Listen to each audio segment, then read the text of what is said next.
नमस्कार, स्वागत है आप सभी का जनसत्य न्यूज पर। मैं हूं आपके साथ अनु सिंह। देश इस वक्त कोरोना संक्रमण के प्रभाव से जूझ रहा है। हालांकि एक उम्मीद तब बनती है जब बताया जाता है कि कोरोना वैक्सीन जल्द ही हमारे बीच आएगी। उसके वितरण और कैसे उसका डिस्ट्रीब्यूशन और उसकी मार्किंग होगी, कैसे उसे बेचा जाएगा, इन तमाम चीजों पर बातचीत भी चल रही है। ऐसे में उम्मीद बनती है कि जल्द ही इस संक्रमण का कोई ना कोई इलाज हमारे बीच आने वाला है। लेकिन इन सब के बीच जिन लोगों को कोविड हो चुका है और जिन लोगों को संभावना है, इन सब के बीच कई सारे ऐसे संशय हैं, कई सारी ऐसी अधूरी जानकारियां हैं जो लोगों के पास पूरी तरह से नहीं पहुंच पाई हैं। एक चर्चा में हम कोशिश करेंगे कि उन तमाम छुपी हुई जानकारियों को आपके सामने रखें और कोशिश करें इस बीमारी के बारे में ज्यादा से ज्यादा इंफॉर्मेशन रखने की और अपने आप को सुरक्षित करने की। इसी दिशा में हम एक बातचीत आज शुरू करने जा रहे हैं। हमारे साथ इस वक्त जुड़े हैं डॉक्टर संदीप मिश्रा, जो कि प्रोफेसर कार्डियोलॉजी हैं एम्स के। आपका बहुत बहुत स्वागत है डॉक्टर संदीप।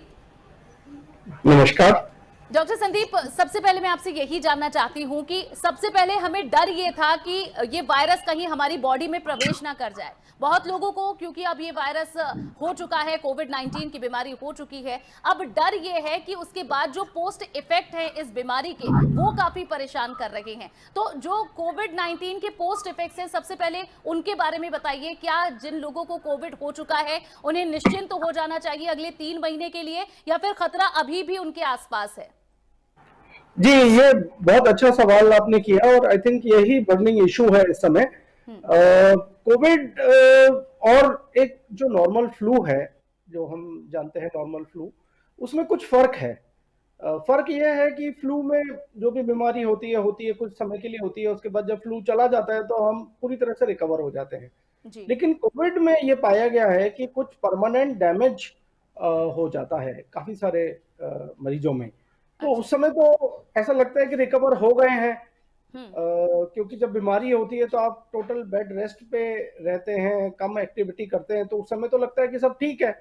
लेकिन अगर लंग में डैमेज हो गया, 50% लंग डैमेज हो गया, 60% लंग डैमेज हो गया, तो आपको उस समय तो पता नहीं लगेगा। लेकिन जब आप नॉर्मल एक्टिविटी अपनी शुरू करेंगे तब फिर वो वापस से उभर कर बीमारी आ जाती है। तो कुछ तो ये है कि परमानेंट डैमेज के वजह से कोविड में जो है पोस्ट कोविड प्रॉब्लम्स पाई गई हैं। कुछ ऐसा भी है कि जैसे किसी को हार्ट की प्रॉब्लम पहले से थी, लेकिन कोविड इन्फेक्शन के वजह से अब लंग भी खराब हो गया है। तो हार्ट का काम या बॉडी का पूरी तरह से काम करने के लिए दोनों में कोऑर्डिनेशन की जरूरत होती है, लंग और हार्ट की। तो अब हुआ ये कि कोविड की वजह से अगर मान लीजिए लंग में कुछ बीमारी आ गई, तो कुछ समय बाद हार्ट की ज्यादा बीमारी उभर के आ सकती है, क्योंकि जो लंग उसको वो कर रहा था, प्रोटेक्ट कर रहा था पूरी बॉडी को, वो अब इतना नहीं कर पा रहा है। तो ये भी होता है कि कॉमनली देखा गया है कि जो जो ऑर्गन अगर एक खराब हो गया तो जो दूसरे ऑर्गन को सपोर्ट मिल रहा था उस ऑर्गन से, वो मिलना बंद हो जाता है। तो वो दूसरे ऑर्गन की बीमारियां भी ज्यादा बढ़ बढ़कर आ जाती हैं।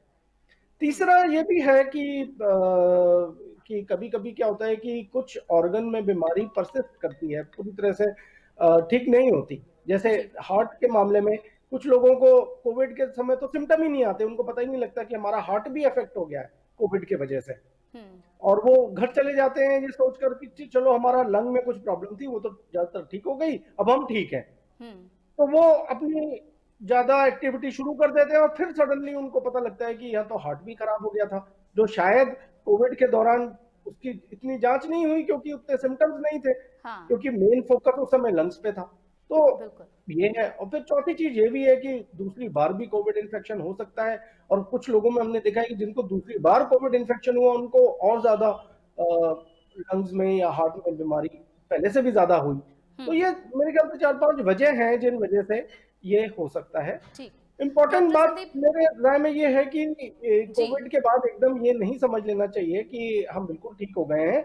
कम से कम 6 महीने तक तो एहतियात करना ही चाहिए, बरतना ही चाहिए और डॉक्टर को दिखाते रहना चाहिए। जी डॉक्टर संदीप, ये भी बताइए कि ये जो तमाम कंडीशन आपने बताई, ये आपकी रिकवरी के कितने दिन बाद सामने आ सकती है? यानी कि कोई एक टाइम पीरियड है कि अगर आप कोविड से रिकवर हो गए तो 15 दिन के बाद आपको कोई ना कोई ऐसा पोस्ट कोविड जो भी डैमेज आपकी बॉडी को हो सकता है उसके सिम्टम नजर आ जाएंगे? क्या इसकी भी कोई समय सीमा है? नहीं, मैं जैसे आपको बता रहा था कि समय सीमा इस तरह से नहीं है कि आप कितनी एक्टिविटी रिज्यूम करते हैं। कोविड के बाद में, क्योंकि अब जितनी अगर ज्यादा एक्टिविटी रिज्यूम करेंगे तो ये वाली बीमारियां उभर के आएंगी। तो जिस टाइम पे भी ज्यादा एक्टिविटी रिज्यूम करी, यहां से लेकर कोविड होने से लेकर 6 मंथ्स तक जी। मेरे जो रिसर्च है उसके हिसाब से ऐसा पाया गया है कि 6 मंथ्स तक भी कोई बीमारी का पता लग सकता है। अच्छा। और पोस्ट कोविड कॉम्प्लिकेशंस का पता लग सकता है। तो कोई ऐसा पीरियड नहीं है, जैसे जैसे एक्टिविटी बढ़ती जाती है कुछ कुछ एक्स्ट्रा जो बीमारियां हो गई हैं वो उनका पता लगता है। लेकिन डॉक्टर संदीप, मैं एक और इन्फॉर्मेशन जरूर, क्योंकि ये मेरे पर्सनल एक्सपीरियंस से है, मुझे कोविड हुआ तो मेरे अभी तक मुझे कोई पोस्ट कोविड सिम्टम्स ऐसे नहीं आए, मैं बिल्कुल ठीक हूँ। लेकिन वही मेरे एक अंकल को हुआ तो उनके लंग्स में सूजन आ गई, जबकि पहले उन्हें कोई बीमारी नहीं थी, बस उन्हें थोड़ी डायबिटीज की दिक्कत थी। तो ये कैसे देखा जाता है, इसकी तुलना कैसे होती है, कैसे पता चलता है कि इनको सिम्टम्स आ सकते हैं और किसी सेक्टर किसी एज को नहीं आ सकते हैं? तो ये कैसे रिकॉग्नाइज करते हैं आप? नहीं, उनको जब कोविड हुआ था उस टाइम पे कोई सिम्टम नहीं थे लंग के, उनका जांच हुई थी, सीटी स्कैन वगैरह हुआ था। जी जी, उस समय कोई दिक्कत नहीं, लेकिन उसके बाद ऐसे सिम्टम्स आए और ऐसी दिक्कतें आई, तो क्या ये भी ऐसा है कि एक एज पर्टिकुलर को ही पोस्ट कोविड सिम्टम्स आएंगे और अगर कोई लोग यंग हैं तो उन्हें ज्यादा दिक्कत नहीं होगी? ये तो है मैम कि एज से रिलेटेड तो है ही। जैसे जैसे जो एल्डरली पॉपुलेशन है उनमें इन्फेक्शन होने का रिस्क भी ज्यादा है, उनमें कॉम्प्लिकेशन होने की रिस्क भी ज्यादा है, इवन डेथ रेट्स उनमें ज्यादा है। कभी कभी ऐसा है कि जैसे कोविड का जो वायरस है वो ऊपर के तौर पे तो ऐसा लगता है कि ठीक चला गया है, लेकिन किसी ऑर्गन में परसिस्ट कर सकता है।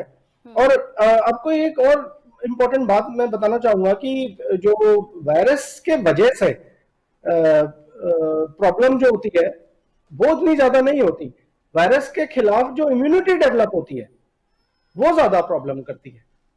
तो जैसे वायरस है, वायरस कुछ सेल्स को किल कर सकता है, हमको पता है, कुछ किल कर सकता है। तो वायरस के अगेंस्ट हमारी जो प्रतिरक्षा की प्रणाली है जिसको हम इम्यून सिस्टम कहते हैं वो रिएक्ट हो जाता है और वो वायरस को किल करता है। तो कभी कभी क्या होता है कि वो इतना हाइपर एक्टिव हो जाता है कि वो वायरस के अलावा अपनी खुद की बॉडी को भी किल करने लग जाता है। तो इसलिए कभी ऐसा भी हो सकता है कि वायरस इन्फेक्शन के कुछ समय बाद हाइपर इम्यून रिस्पॉन्स के वजह से हो सकता है कि कुछ ऑर्गन में डैमेज पता चले। लेकिन डॉक्टर संदीप, क्या इन्हें अवॉइड किया जा सकता है? इसमें देखिए, वायरल इन्फेक्शन में और बाकी चीजों में जो मेन बात, इंपॉर्टेंट बात यही है कि इसमें आपको थोड़ा सा एहतियात रखना पड़ता है।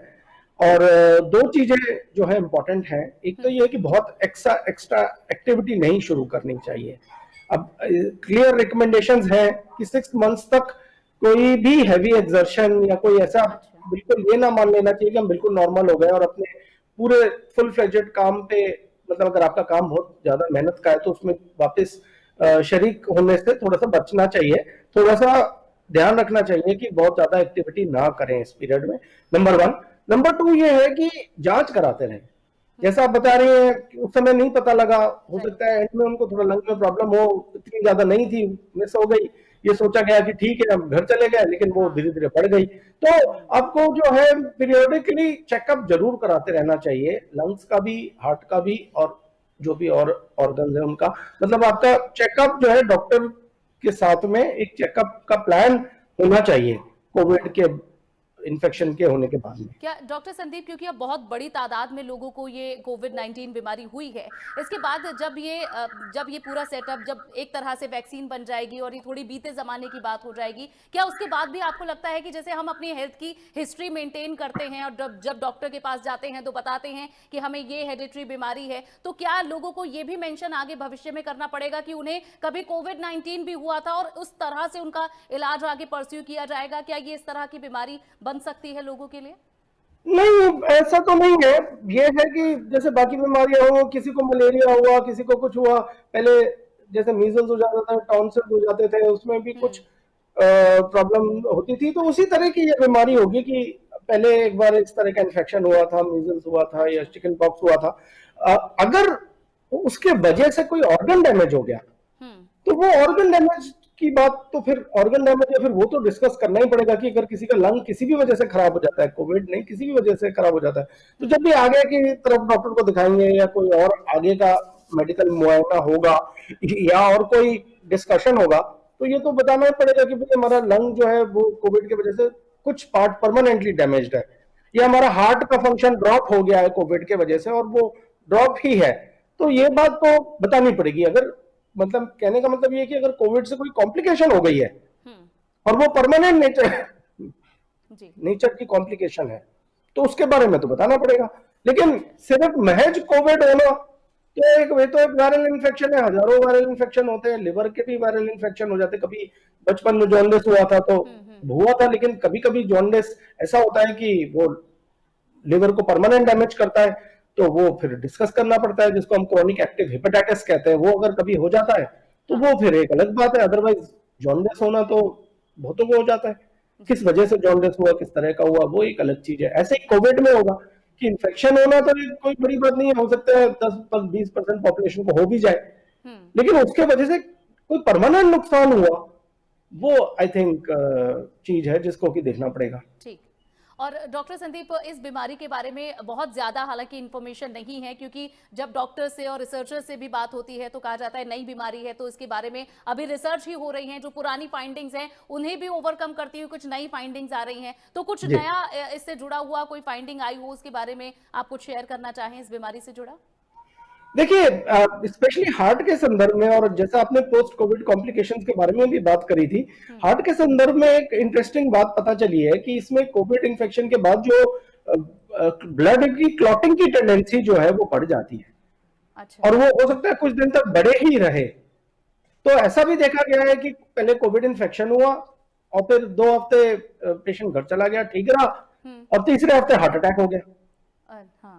रिकवर होने के बाद तीसरे हफ्ते हार्ट अटैक हो गया। तो वो तो सोचा था मैं कोविड से ठीक हो गया, लेकिन हार्ट अटैक हो गया।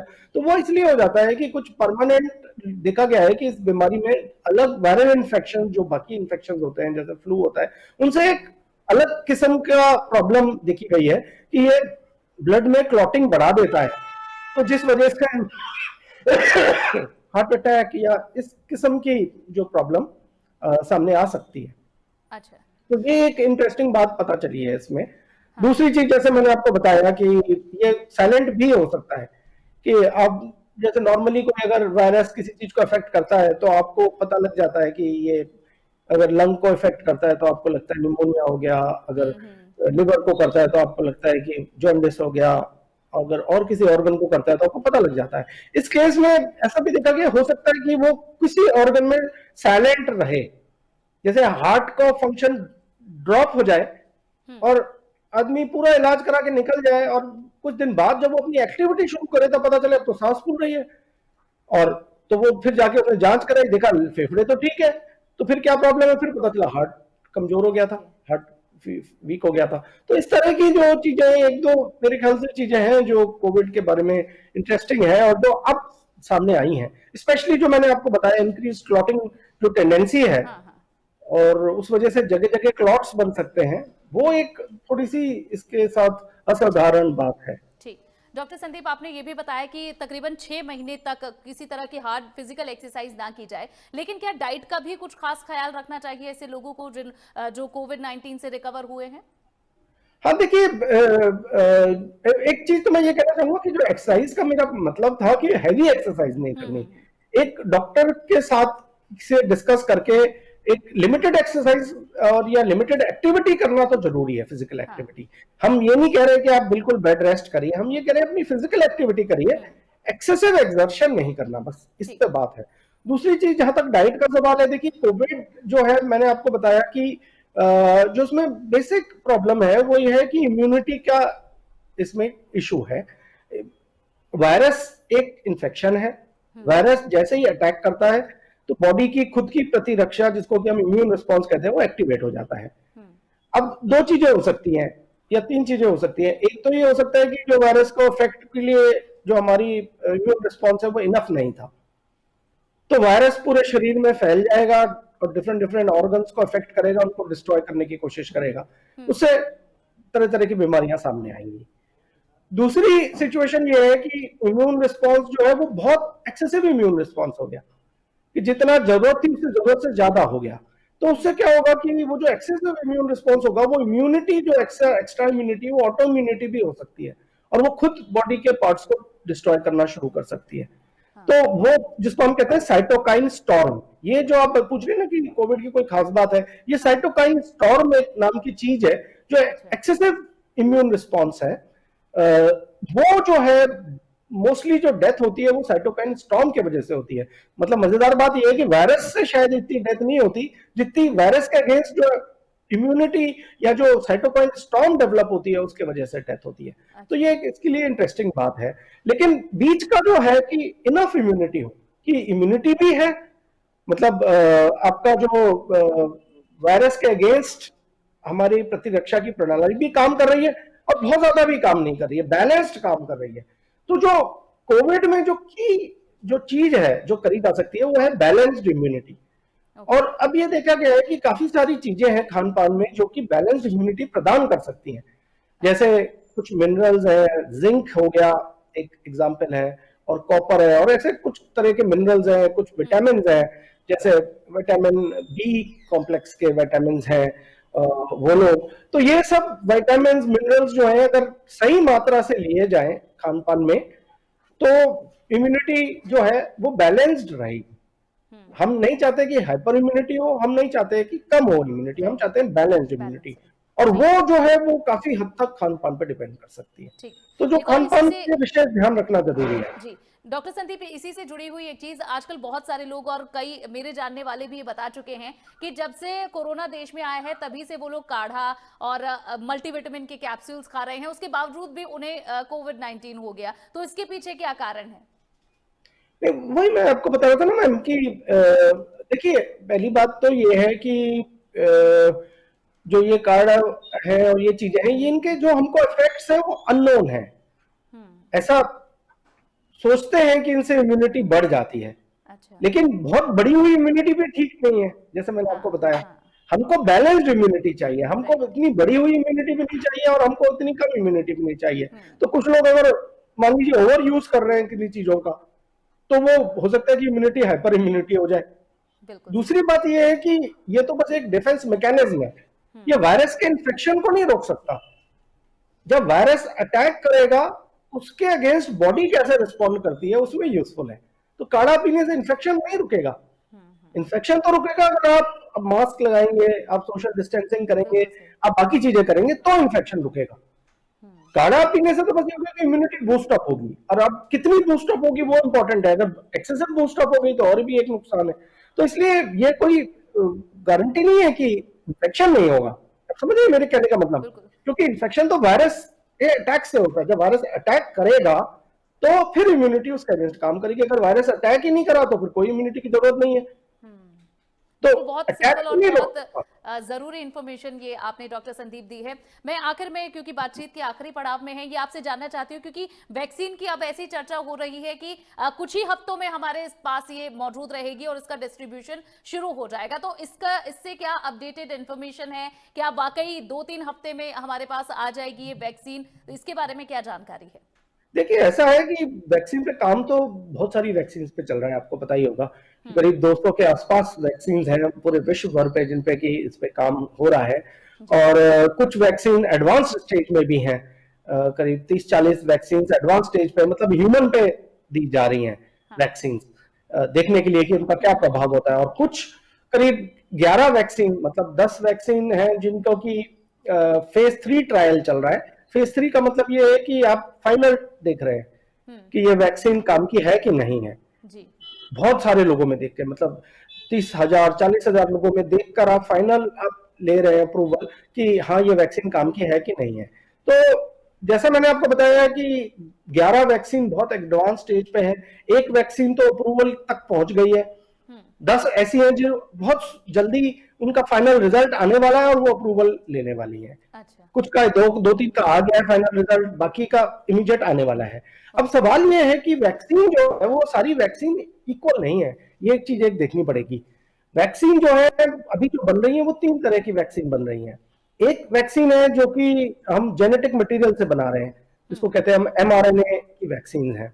तो जो फाइजर की वैक्सीन है और मॉडर्ना की वैक्सीन है, दोनों यूएस वैक्सीन है, ये दोनों mRNA से बन रही है।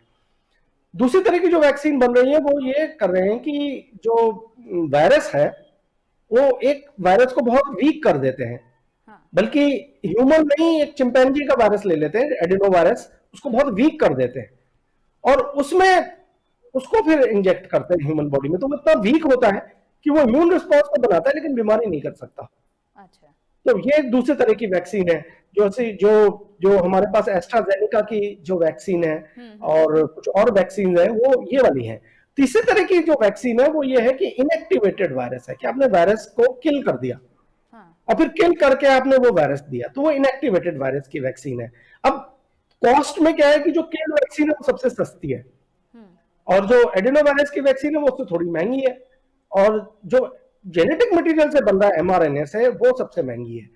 अब प्रॉब्लम यह है कि जो जेनेटिक मटेरियल से वैक्सीन बन रही है उसको बहुत लो टेम्परेचर चाहिए, तो उसको चाहिए, जैसे फाइजर की वैक्सीन को अगर आपको स्टोर करना है तो आपको -70 डिग्री सेंटीग्रेड टेम्परेचर चाहिए और अगर आप उसको बाहर निकालते हैं, मतलब 2 to 8 डिग्री रखते हैं, तो वो 4-5 दिन बस रह सकती है, 4-5 दिन के बाद उसका इफेक्ट खत्म हो जाएगा।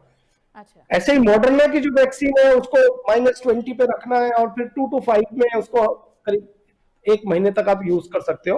मतलब जो हमारा फ्रिज का टेम्परेचर है, एक तो फ्रीजर होता है, वो तो करीब -20 तक चला जाता है, लेकिन जो फ्रिज है उसका टेम्परेचर 2 to 8 डिग्री होता है नॉर्मली। तो हम फ्रिज में जो वैक्सीन स्टोर कर सकते हैं वो हमारे देश के लिए यूजफुल है, क्योंकि हमारे पास ऐसी फ्रीजिंग कैपेसिटी तो इतनी ज्यादा है नहीं। तो जो मॉडर्ना और फाइजर की वैक्सीन है वो कितनी यूजफुल हो पाएंगे हमें देखना पड़ेगा, क्योंकि एक तो उनके लिए वो फ्रीजिंग टेम्परेचर चाहिए, दूसरा हमारे को कॉस्ट देखना पड़ेगा कितना पड़ रहा है। लेकिन जो इंडिया में वैक्सीन बन रही है मोस्टली, जैसे फॉर एग्जांपल आपने सुना होगा कोवैक्सीन है, एक वो बन रही है, एक एक और है कोविड वाली वैक्सीन है, एक भारत बायोटेक के साथ में, मतलब जो एस्ट्राजेनिका के साथ में बना रहे हैं। ये वाली जो वैक्सीन है इनको 2 to 8 डिग्री टेम्परेचर चाहिए। अच्छा।